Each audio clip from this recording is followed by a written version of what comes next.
Hey there, it's Reverend Crystal. I'm just checking in this morning to see how you're all doing. I know a lot of you are getting ready to do your weddings that will be happening this weekend. And this weekend, I actually don't have a wedding, but I had 3 of them during the week. So that was different and that was really kind of fun.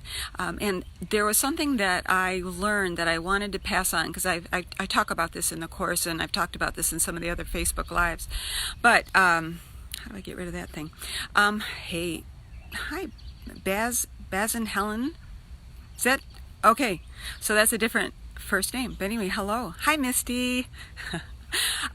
So I just wanted to pass something. Hi, Monty. There was something that I just wanted to pass on that I am really glad that I have part of the confirmation letter that I send out to my couples once that they've hired me. And that is, I have a little caveat in there that if the wedding starts a half an hour late, that I'm going to charge them extra for every 15 minutes that is over.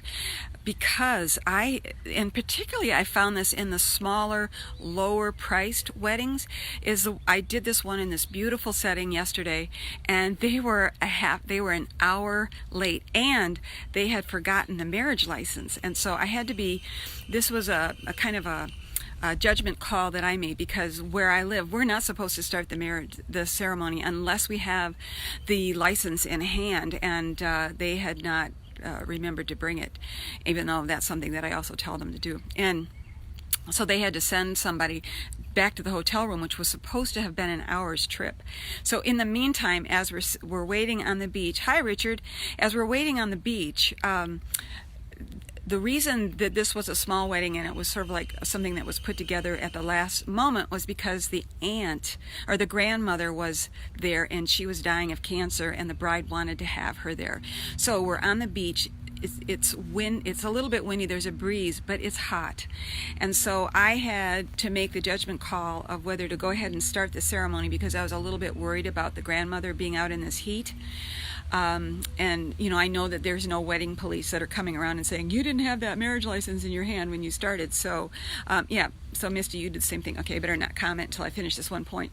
So anyway, I made the judgment call that I would go ahead and start the ceremony, and then I would have to wait until the license came and do that. So that's what I went ahead and did.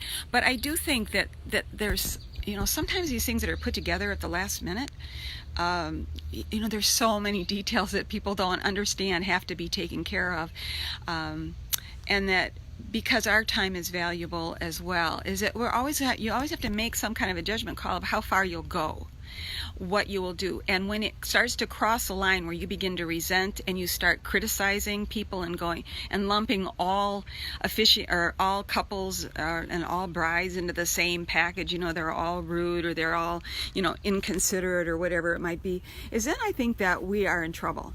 It's because we're not taking care of ourselves or saying things up front in order to let people know who we are and establish ourselves as an authority doing what it is that we do. What do you think about that?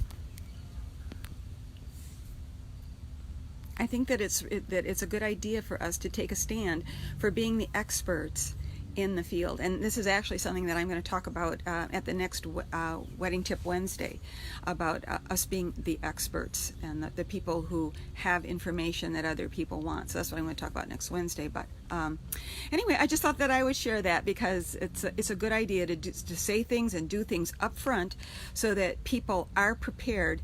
The other thing that I always do is I have people, and well, you probably do too. I know some people have really complicated and probably very extensive contracts that really protect you.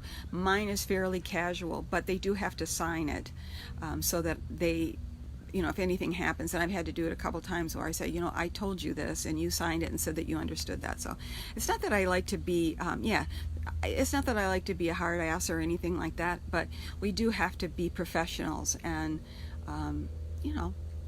sometimes I think people, whenever they're in anything that's like the ministry, is that we also suffer from the disease to please, and we think that the idea of service is to let people walk all over us, and that's not true. we are there also to teach people to respect who we are and to respect other people and be considerate to the best of our ability. You know, that's not always possible. Now, I have wonderful couples. The majority of the couples that I have are really wonderful. What do you know, how are your couples? What is the percentage of people that you have that are, you know, they're just fun to work with, and it's just such a great occasion. But there are people that just are not prepared, and they're pretty flaky, but not all of them. So anyway, that's all I wanted to say today. I just wanted to share a couple of those things about, you know, how it's important to protect yourself and to be upfront about things rather than say, oh, they didn't do this or that, but well, then we didn't do our due diligence of preparing them in advance. So okay. All right, so sending lots of love to y'all. Hope that you have a great weekend, that however many weddings you do or don't do, that you let yourself shine and you really help to bring out the best in your couples so that they just have an awesome first step to their next journey together. All right? Okay, guys, talk to you later. Bye.